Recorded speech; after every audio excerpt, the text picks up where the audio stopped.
hemos convocado al ex canciller Miguel Ángel Rodríguez Mackay, quien como siempre muy amablemente aceptado la conversación.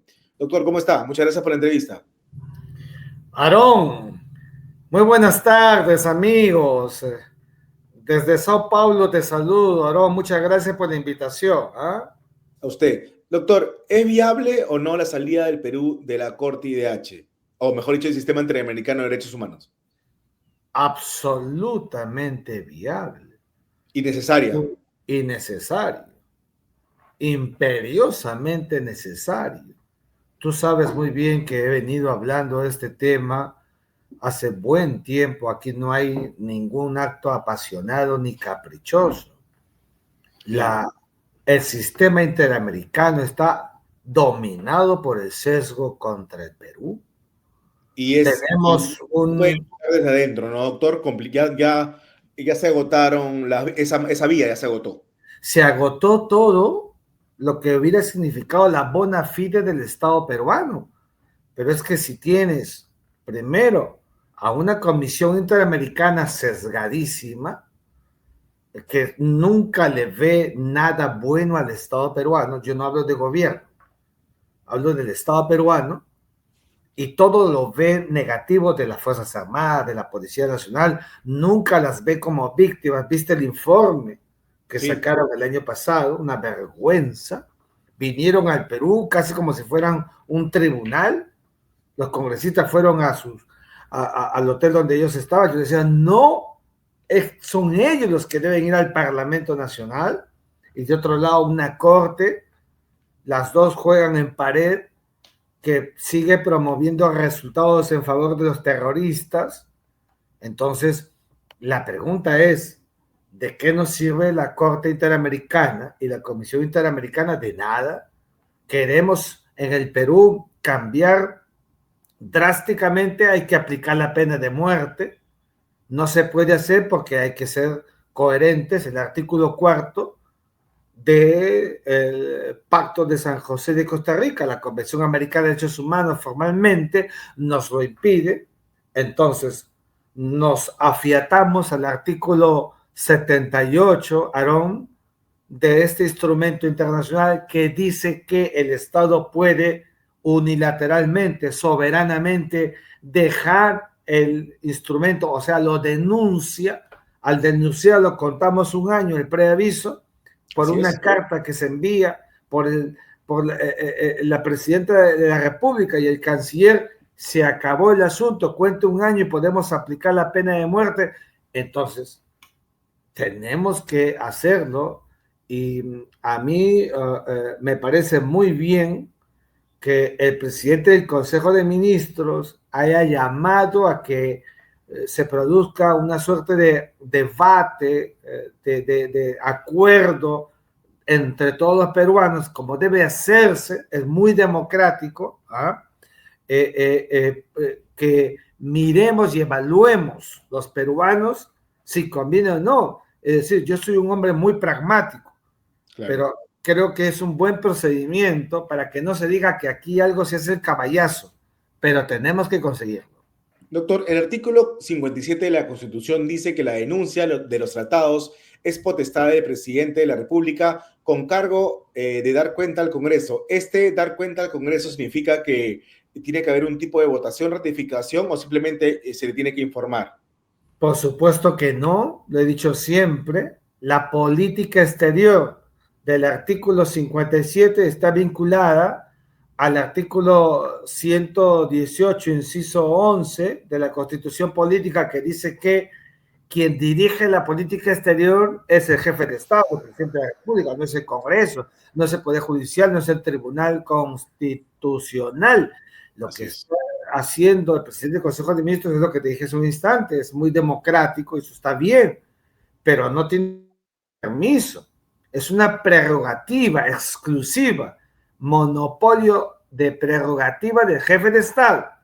Claro. Y dar cuenta al Congreso significa que no puede hacer nada a espaldas del Congreso, pero eso no significa que requiera de la autorización del Congreso, porque no es un proceso de aprobación, para luego ratificación. Esto es otra cosa. No es para ser parte de un instrumento que sí necesita y requiere de la autorización del Congreso cuando se trate de temas de derechos humanos, límites, soberanía, temas económicos. Aquí estamos hablando de un sentido contrario, de desligarse, de desvincularse, lo que técnicamente decimos en mis clases, en las clases, la denuncia. Y para eso solamente dar cuenta al Congreso. Es decir, la presidenta Dina Boluarte denunciaría al Pacto de San José y estaríamos, en un año ya podríamos aplicar la pena de muerte. En un año ya podríamos aplicar la pena de muerte y el proceso de aplicación de la pena de muerte, lo he dicho siempre, hay que hacerlo de manera paralela. Es decir, el mismo día que el Estado peruano, yo hablo siempre del Estado, envía a través del gobierno una notificación, una carta al secretario general de la OEA y le da aviso que se va a retirar del sistema del Pacto de San José de Costa Rica, paralelamente, Aarón, hay que ir creando las bases para que en el Congreso, eso sí, se pueda aprobar la ley reforma constitucional, pena de muerte, eso sí, porque no existe para delitos civiles y hay que crearlo y eso existe sí lo tiene que hacer el para Congreso de la República. y traición a la patria. Existe Correcto. para terrorismo, pero no se puede aplicar ni para terrorismo ni para la traición a la patria. No, perdóname, se puede aplicar sin autorización del Congreso para traición a la patria, ¿cómo no? Y para terrorismo. Claro. Pero no se puede aplicar para delitos comunes, que es donde es. sí se requiere el Congreso de la República. Pero no se aplica porque estamos ligados a este sistema interamericano de derechos humanos. Eso es exacto, estamos vinculados y en eso sí, aunque yo quisiera que sea de otra manera, tengo que ser muy respetuoso en que tenemos que seguir el procedimiento estipulado de acuerdo al derecho internacional americano. ¿Los tratados internacionales en la pirámide de Kelsen están por encima de la Constitución o en el mismo rango? No, solamente si son tratados de derechos humanos, entonces están en el mismo nivel. Pero que estén en el mismo nivel no significa que tenga una ratio de incompatibilidad para que nosotros podamos, una vez desligados, aplicar la pena de muerte. O sea, que estén en el mismo nivel no significa que no podamos aplicar la pena de muerte. La pena de muerte se aplica de conformidad con las reglas del derecho nacional como consecuencia de un pacto social político nacional que hace el Estado peruano y que se grafica en esta voluntas gentius que tiene el Congreso cuando aprueba la ley que va a permitir su aplicación en la medida en que haya este delito para casos de comisiones civiles. ¿Y cómo aplicar la muerte con un sistema judicial tan menesteroso que tenemos, como el que tenemos? Bueno, mira, aquí hay que tener carácter y hay que poner en regla al Poder Judicial, donde tampoco es que todos los jueces sean así. Hay jueces probos, sí, fiscales probos, no todos, pero hay que hacerlos ver que el interés nacional es el que debe prevalecer sobre cualquier otro cálculo, sobre todo ahora que empezamos pues una etapa muy política de elecciones. Aquí tenemos que adoptar medidas pensando en el país, en el Estado-nación, y dejarnos de creer que todo esto tiene nivel político o digamos electorero. No, señor. Aquí todos sabemos que es una necesidad nacional. Tenemos sicariato, tenemos extorsiones, ¿no es cierto? Asaltos, homicidios, violaciones sistemáticas en diversas partes del Perú, menores de edad que por el ultraje mueren, por el amor de Dios. ¿Cómo vamos a continuar con una sociedad donde hay quienes quebrantan el pacto social, que por supuesto es inaceptable? La pena de muerte a su juicio sí es disuasiva. Tremendamente disuasiva, es un engañamuchacho, no le creas a aquellos que dicen que es al revés. Cuando un delincuente, cuando un violador, cuando un sicario se dé cuenta que la pena de muerte se aplicará, por ejemplo, te hablo de los violadores. Sí, ¿Tú crees que el violador va a querer hacerlo va a mirar en el ojo ajeno y va a decir, este ojo es mío también. Y le va a pasar. Entonces va a disuadir. Es un engañamuchacho decir que la pena de muerte no disuade, como también habrás escuchado que el sistema penitenciario o sistema judicial en el Perú puede fallar. No conozco un país en el mundo, incluidos los desarrollados, que sea infalible su sistema de justicia. Sí. Por favor, pero tenemos que ser muy serios en aplicarla, ¿cómo no? Y esto no es para aplicar la pena de muerte al capricho, no. Con una evidencia incontrastable, irrefutable, flagrancia, certeza, y flagrancia, hay que aplicar la pena de muerte. De acuerdo. Doctor, aprovechando su presencia aquí, se ha hablado, se ha generado toda una polémica en torno a la firma de Dina Boluarte del Tratado de Altamar en Francia. Esto va en contra de la Constitución que señala, o de la posición peruana que se ciñe las 200 millas de soberanía marítima, si no me equivoco. ¿Cuál es el término correcto? Por supuesto que no. Nosotros tenemos un dominio marítimo que va de la milla 1, donde tú y yo podemos con nuestros niños sacar muy, hasta la milla 200. Es dominio marítimo, o sea, 200 millas totalmente peruanas. Entonces, nadie puede pescar y nadie puede extraer recursos no vivos en esa distancia. Este acuerdo no hemos firmado la CONMEMAR, es por eso. Está confirmado en la CONMEMAR. También es una mentira decir que el mar de Grau de 200 millas o dominio marítimo se reduce a 12. Por el amor de Dios, el territorio peruano es territorio físico continente, territorio marítimo, dominio marítimo y territorio aéreo. Y también el subsuelo. Entonces, el territorio marítimo comprende 200 millas o dominio marítimo. Una parte del territorio marítimo, Aarón, se llama mar territorial. Confunden el concepto de mar territorial de 12 millas, que por cierto son más que las 3 millas del pasado, lo confunden con el territorio marítimo de 200 millas. Entonces puede parecer un trabalenguas, pero no lo es. Y los que sí conocen el tema y se quedan callados son unos irresponsables y unos demagogos. Este acuerdo al que te refieres, que ha firmado la presidenta, no tiene nada que ver con el dominio marítimo. Es de la milla 200 hacia afuera. Entonces, ¿cómo va a afectar la soberanía un instrumento que solamente se refiere a la conservación del medio ambiente, la biodiversidad biológica, el ecosistema marino, fuera de las 200 millas, Aarón? Ni siquiera este acuerdo sobre alta mar es un acuerdo sobre pesca en alta mar. Claro, porque ya se estaba hablando que los barcos chinos iban a poder depredar la pota, ¿no? Es una tremenda mentira. Mira, aquí depredan, es verdad eso, hay que decirlo, depredan, pero no por la Convención del Mar. No, depredan porque nos falta política marítima. Claro, la Marina de Guerra del Perú, Aarón, que es una marina extraordinaria, que hace un trabajo impecable, los veo, los conozco, debemos darles mayor inversión para que tengamos un mayor aparato logístico de los guardacostas, qué sé yo, el trabajo que ellos hacen es extraordinario, pero si no tienes el apoyo político no vas a poder conseguir esa política marítima. Y siempre lo explico poniendo el ejemplo penal. ¿Qué tiene que ver el Código Penal, que es un buen Código Penal, con la política penitenciaria que permite el hacinamiento carcelario? Nada, pues, no le echen la culpa ni al Código Penal, y ahora aquí no le echen la culpa a la Convención del Mar.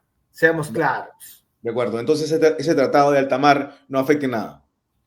No afecta, te digo yo que he formado parte de una comisión en la Cancillería, te hablo hace más de 13 años, que fuimos a Ecuador, a Guayaquil, a hablar académicamente sobre estos desarrollos que hay más allá de las 200 millas, en el marco de lo que era en ese momento el acuerdo de Nueva York sobre poblaciones de peces transzonales que entran y salen a la milla 200 y altamente migratorios que van y vienen.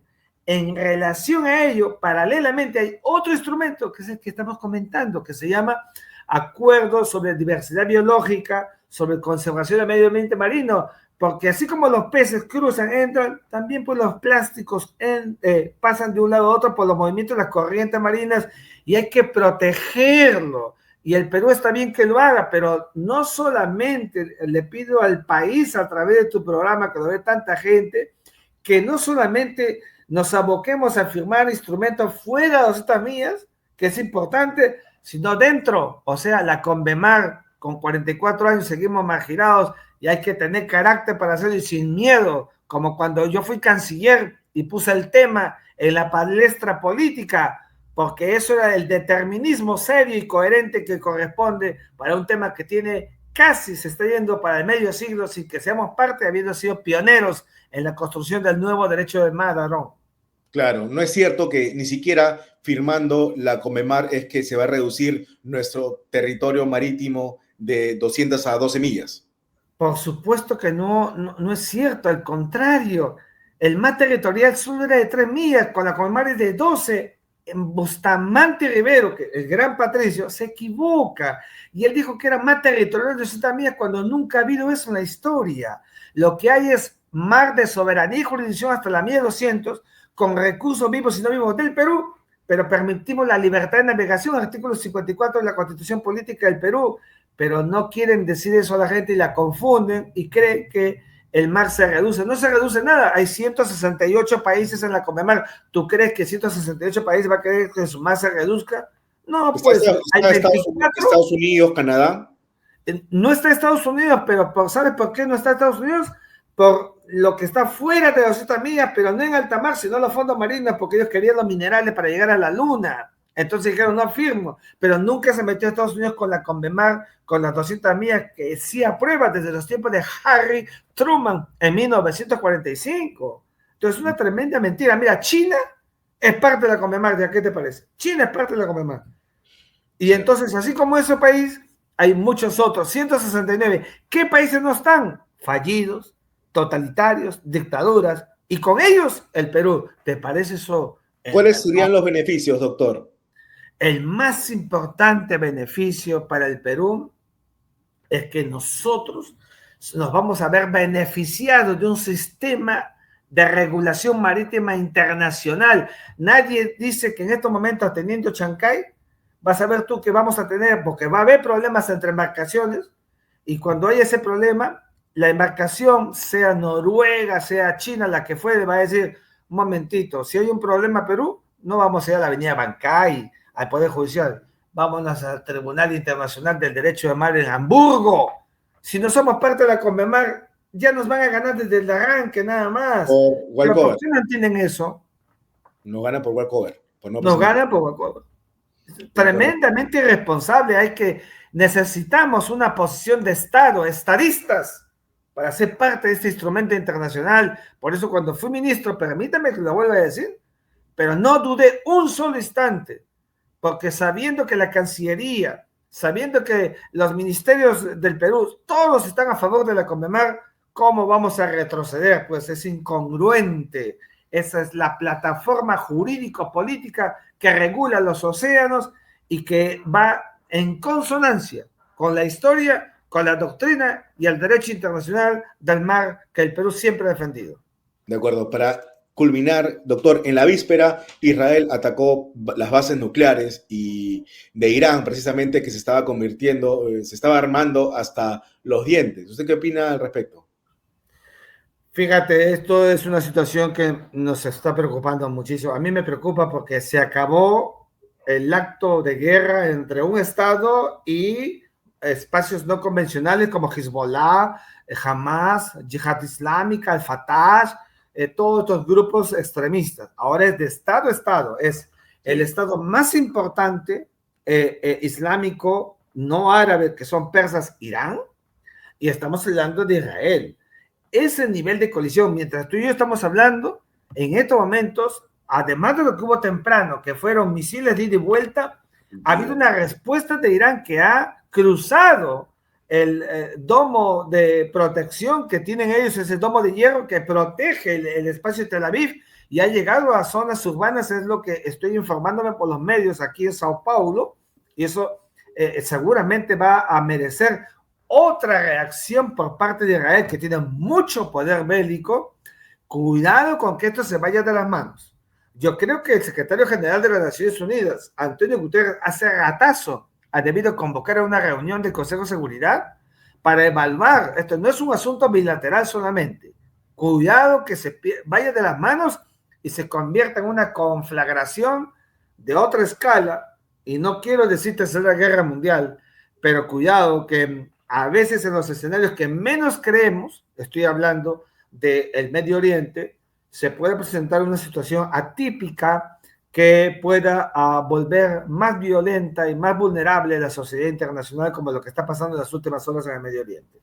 Estados Unidos ya advirtió que no se metan, que a Irán le advirtió que no se metan con, que no les pase nada a sus militares, ¿no?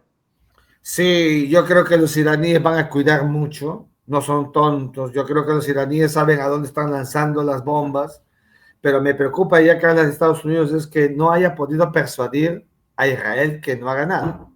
Cuando toda la vida Estados Unidos, que es el aliado estratégico de Israel en el Medio Oriente, prácticamente ha persuadido, o en otras palabras, todo lo que ha hecho Israel siempre ha sido con la aquiescencia de Estados Unidos. Benjamín Netanyahu, en otras palabras, no le está haciendo caso a Donald Trump. ¿Eso qué significa?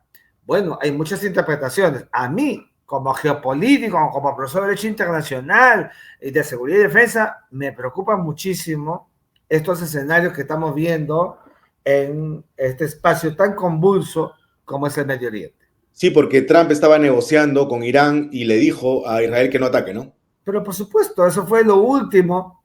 Le costó mucho a Donald Trump en este inicio para otra vez buscar llevar a Irán a un acuerdo del programa nuclear que el propio Donald Trump congeló cuando lo había iniciado Barack Obama en su primer mandato, porque sabe que en verdad Irán es una caja de Pandora, no sabemos el nivel de su proceso de nuclearización. Peligroso que tenga armas nucleares, ¿no? Por supuesto que tenga armas nucleares. Eso es lo que más preocupa y hay que tener mucho tacto diplomático, mucho tacto político. Yo aspiro y espero que las Naciones Unidas, permíteme que insista, pueda cumplir un rol catalizador para evitar que esto pueda tener una mayor escalada en el sistema internacional contemporáneo. Porque previamente hubo un ataque de Irán, ¿no? A Israel. Ya lo hemos visto previamente, lanzamiento de misiles y eso llamó poderosamente la atención. Como consecuencia, también hay que decir, de un lanzamiento de drones sobre la embajada de Irán en Siria, en Damasco, acuérdate conmigo. Entonces, todo esto es muy malo para la paz y hay que buscar los formatos, como decía mi maestro Gonzalo Fernández Puyol en la Cancillería, para que la paz se superponga, Aarón, como está escrito en la Carta de San Francisco, que dice que hay que mantener la paz. De acuerdo. Muchas gracias, doctor Rodríguez Mackey, por la entrevista. Que siga la paz bien en Brasil. Muchos éxitos. Gracias a ti, muy amable. Buenas tardes.